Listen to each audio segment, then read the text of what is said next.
కొత్త డ్రెస్ వేసారా? ఏమైంది మరి, ఎందుకు పోలేదు మీరు? అయ్యో, అలా ఇలా వెళ్ళిపోయింది అది.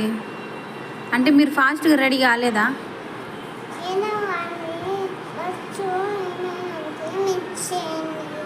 ఓకే, బస్ మిస్ అయింది. మీరు ఫీల్ అవుతున్నారా మరి? అయితే లేదు అంటే బస్సు వెళ్ళిపోయింది కదా, మీరు రెడీ అయ్యి కూర్చున్నారు కదా, ఎట్లా ఫీల్ అవుతలేరా? హ్యాపీగా ఉన్నారా? అవునా మేడం? ఏం రాస్తున్నారు మేడం మీరు? నా కోసం ఏబిసిడి అంటే స్లేట్ మీద పెట్టిస్తున్నారా? ఓకే ఓకే, బాగుంది మేడం. అంటే ఎట్లా మీకు వచ్చి జే ఇంత పొడుగైపోయింది?